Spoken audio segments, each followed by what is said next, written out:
కేసీఆర్ గారు సభ ఏర్పాటు చేసుకున్నారు. నల్గొండ జిల్లాలో మనుషులు దొరకకపోతే పాత ఉమ్మడి మహబూబ్నగర్ జిల్లాలో కల్వకుర్తి నుంచి బస్సులు పెట్టి జనాలను దొలకపోయారా? బస్సులు 100 ఉన్నాయి, మంది 10 మంది ఊరు. నీ ఏషం అట్లుంది చంద్రశేఖరరావు.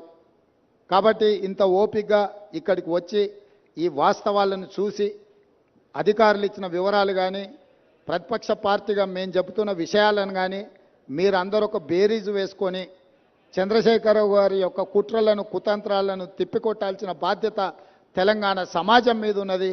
కవులు, కళాకారులు, మేధావులు అందరూ కూడా కాళేశ్వరానికి రండి. ఒకప్పుడు కాళేశ్వరం ప్రాజెక్టు కట్టినప్పుడు ప్రారంభోత్సవానికి జగన్మోహన్ రెడ్డి గారిని పిలిచిండ్రు, ఫడ్నవీస్ గారిని పిలిచిండ్రు. గ్రామాల నుంచి బస్సులు పెట్టి వేలాది మందిని తరలించండి ఇక్కడికి. మరి ఇవాళ అదే కాళేశ్వరం చూడడానికి ప్రతిపక్షాలను తెస్తే ఒక్క టీఆర్ఎస్ ఆయన కూడా పత్తకలేడు. మీరు అద్భుతం కట్టినప్పుడు ఈ అద్భుతాన్ని చెప్పుకోవడానికి మీకు మంచి అవకాశం కదా. ఈ అద్భుతాన్ని చూడడానికి చూపించడానికి మీరు రావచ్చు కదా. మర్చిపోయినా, కరెక్టే. పొద్దున వచ్చేటప్పుడు చెప్పినాం, అయ్యా మీకు ఏదైనా ఇబ్బంది ఉంటే హెలికాప్టర్ కూడా ఉన్నది, దాంట్లో రాని, మేము బై రోడ్ పోతున్నాం, మీకోసం హెలికాప్టర్ సిద్ధంగా పెట్టినామని. ఆయన ఇప్పుడు చెప్తున్నాం మేము కూడా పోతాం తర్వాత అని. ఏడుకోతావా? కాళేశ్వరం కాదు, కాశీకి పోవాలి నువ్వు. ఇంకా బిచ్చం ఎత్తుకోవడానికి ఇంకా నీకు మిగిలింది అది ఒకటే. కాశీకి పోయి సన్యాసం పుచ్చుకోవాల్సిందే చంద్రశేఖరరావు నువ్వు. సరే, ఇక ఆయన చీకటి మిత్రుడు. బీజేపీ వాళ్ళు కూడా ఎవరు రాలే ఇప్పటి వరకు. కేసీఆర్ అవినీతి మీద గొప్ప గొప్ప మాటలు మాట్లాడిన కిషన్ రెడ్డి గారు వాళ్ళ ఎమ్మెల్యేలు రాకుండా అడ్డుకున్నాడు.